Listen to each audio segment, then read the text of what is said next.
Hi, everybody. Jim Ostrowski, the Liberty Moving Podcast. Looking a little bit like Hemingway today. Yikes. Interesting topic today. I just kind of thought of it at the last minute. I was going to take the day off. One of the differences between me and some of the other shows is I don't podcast unless I have something interesting to say. So there's no filler time, and hopefully there's no dud programs. Every once in a while a program's going to be a dud, but I try to minimize that. So MAGA versus GOP. I thought MAGA won. They controlled everything. House, Senate. Oh no. So little advertising for the podcast. I battled the GOP machine, I don't know, 30 years in the trenches, beat them a couple of times. Ultimately, they wore me down. I cost the GOP machine a safe congressional seat once. It was beautiful. Unfortunately, my guy didn't get in because they pulled a dirty trick against him.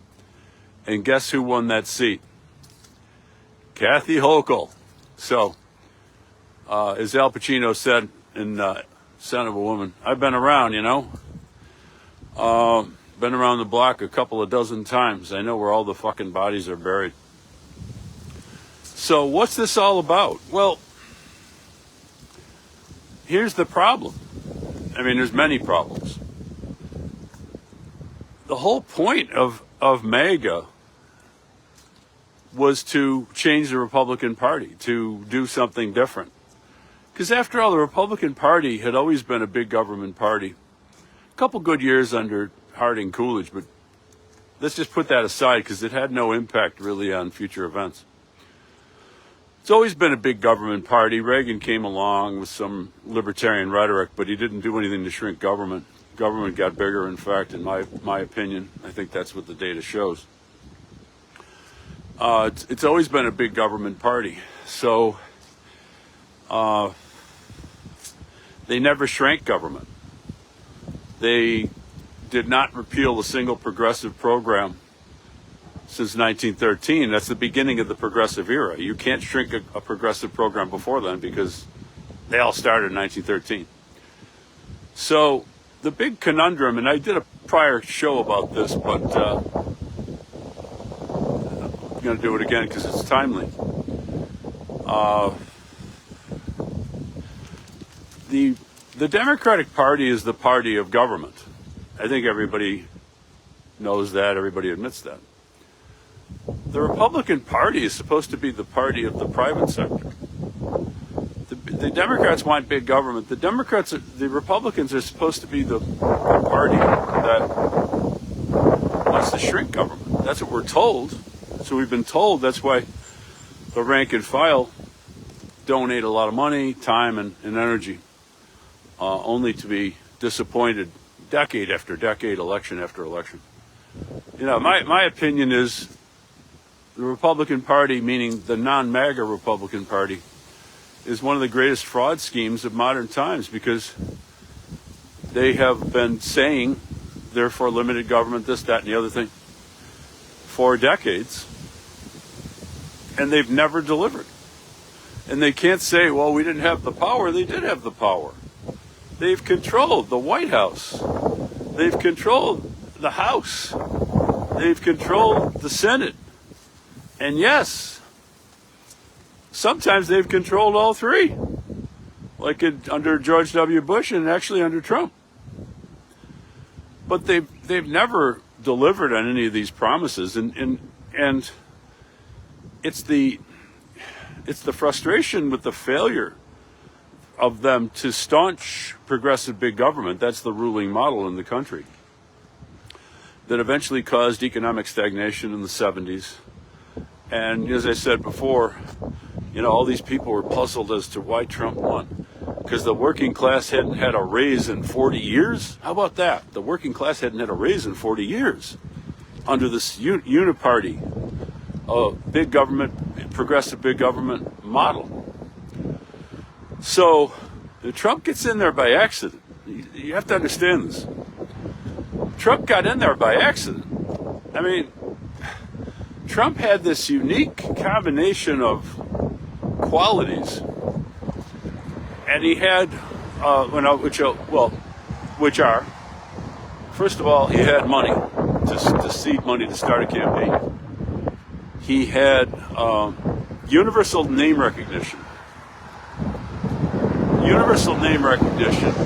and was generally liked, including by Democrats.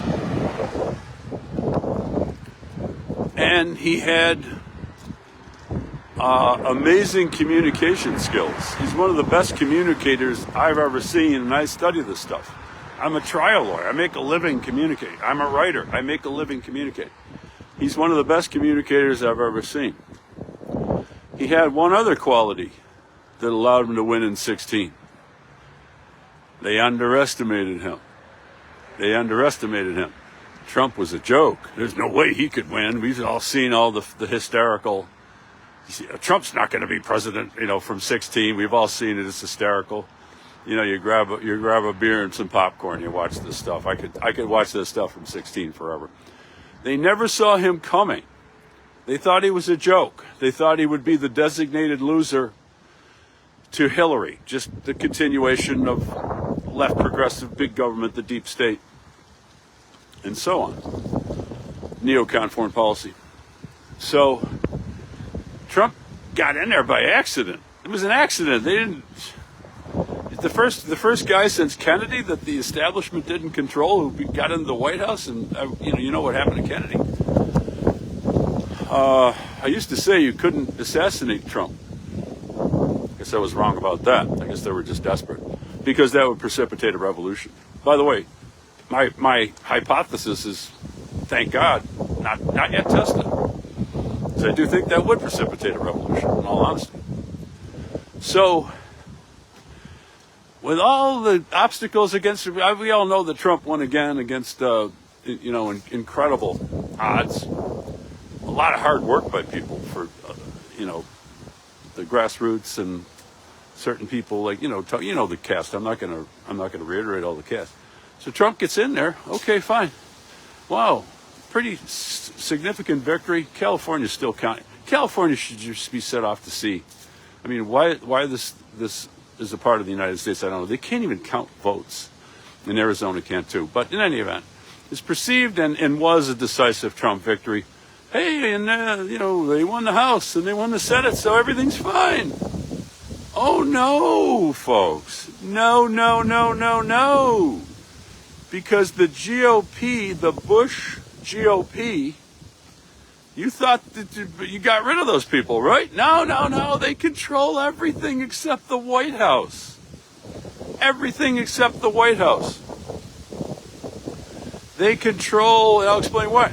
They control the House. I mean, look at that useless Speaker Johnson. Utterly, totally useless. Didn't cut a fucking dollar. He had absolute veto power over any spending. He just caved in. Useless. McConnell. Absolutely useless. And these people are still in charge. The machine Republicans. So this great contradiction and conundrum. And by the way, you don't hear this content anywhere else because nobody has the skill set to do it. The great contradiction. And by the way, I always say, I've probably written a book about whatever the topic of the day is. I've written like 5 books on this topic. The great contradiction, the great conundrum. The party of the private sector is run by people who've been in government their whole lives. They've been in government their whole lives. Mitch McConnell and trying to think of his Johnson. Let's just stick to Mitch McConnell. I can't think of the other guy's name. Oh no, Kevin McCarthy. He's in the dustbin of history now. But so Mitch McConnell and Kevin McCarthy. If you just Wikipedia them, this is an open secret. It's like this is one of the guiding principles of the podcast and my writing. Open your eyes and see what's in front of your face. I just went to Wikipedia and I said, wow, Mitch McConnell, he had a brief law job, and basically he's worked for the government his whole life. Kevin McCarthy, he started working for the government when he was in college. So if you work in the government, you make your living off of the government, and you presumably, like most people, most human beings have, they rationalize their lives. We all do it. I do it. You do it. We all do it. It's something you got to fight. They're going to rationalize what they do. And what's the rationalization? It's like, oh, government's good. Yeah, we need the government. I did a lot of good. I brought back some bacon for the district. There's a post office named after my grandfather. All this bullshit. So you got these machine politicians almost from the cradle. And then they rise up by being good little soldiers, by never doing anything to piss off the donors who want big government, doing nothing to piss off the special interest groups. And all of a sudden, you end up a majority leader. If you kiss enough ass, you end up as the majority leader. I never started kissing ass, but I ran against the machine when I was 20, so I never got into that game. You end up as the majority leader, or you end up as the Speaker of the House. And look at these clowns, Cornyn, Texas. I just took a quick look. And the other guy, Thune. So, same thing, basically. They're both lawyers, so they got started late. But Thune was a judge, and then he was a this and that, and then he was the other thing. Basically worked for the government most of his life. The other guy's a little interesting. Thune, he worked for the government, except for he worked for the Republican Party, which just proves my point even more, because that's the GOP machine. He's literally a member of the GOP machine. So right now, they engineered the secret ballot vote. It's coming up. And the MAGA choice, Scott, who's got some flies on him, but, he's the MAGA guy. So obviously, by definition, since MAGA is a tremendous improvement over the Republican Party, Scott's the guy that MAGA has to support. The other guys have blocked up all the votes. And it's not clear if Trump's going to be able to, push back on this thing. So without getting control of the Senate, it's going to be very difficult for Trump to put his agenda in order. And even forgetting the federal government, the states are still controlled by the GOP machine, the Bush GOP machine. The counties are still controlled. The towns are still controlled. So basically, MAGA, I don't think anybody ever read you the Riot Act and say, yeah, you won the White House, but the evil demon Republican machine, which doesn't want anything to do with change or reform or making government smaller because they work for the government, and they'll do everything they can to thwart it. These folks are actually still in charge, which is why when I'm advocating direct action, people say, oh no, we finally won an election. So is this going to be the first election that resulted in an overall increase in liberty for American citizens? It might be. It might be. But not if something isn't done about the GOP machine. Now, why is it so hard? You might say, well, oh, I get it. Thanks for letting us know. We'll just take on the GOP machine. No, you're not. No, you're not. Because the system is rigged. To read my books, Political Class Dismissed, Progressivism, a Primer, I battled these machines, and I couldn't beat them. And I've been doing this my whole life. And I had a lot of assets on my side. Years ago, we had a meeting, and I've been through this with the Tea Party movement. The Tea Party movement was the Tea Party movement was not, the media says it's a Republican. No, the Tea Party movement was against both parties and started to work its way into GOP politics and started to run primaries. And unfortunately, you run up against the fact that there's a machine that you cannot beat because they've been in operation for many, many years. They have control of the government, so their people are working for the government and don't have to worry about making a living, and they don't get yelled at by the wife when they go to a political meeting, because the wife knows that that big fat undeserved oversized paycheck that comes every 2 weeks, that's from you going to the GOP committee meeting or even buying a ticket. The wife's, you don't have to hide a check saying, oh, I bought a ticket to a fundraiser, with some of the Tea Party, because the wife will get pissed off or the husband will get pissed off. I don't mean to be sexist about this, because it goes both ways. But, if your spouse is in the GOP machine and is making $120K, you look at that $500 fundraiser, great, it's more job security. So you can't beat these machines. So let's, this is a shockingly short podcast, but let's try to sum it up. And one of the reasons I'm thinking about this is I am writing, if you've listened to my podcast, I call it the libertarian fork in the road. And this applies to GOP Republicans too, rank and file MAGA Republicans. You also have a fork in the road. But specifically the libertarians at this point, since they did so poorly in the election, they should move into direct action for the reason that politics is rigged. Well, one of the examples of how politics is rigged is this out-of-touch GOP, George Bush, keep everything, be a good loser, be a good loser like McCain and Romney. And they might write a nice feature. They might invite you to some cocktail parties in Georgetown, Washington. You have to make a decision whether you're going to jump into direct action, because the great thing about direct action, it actually works.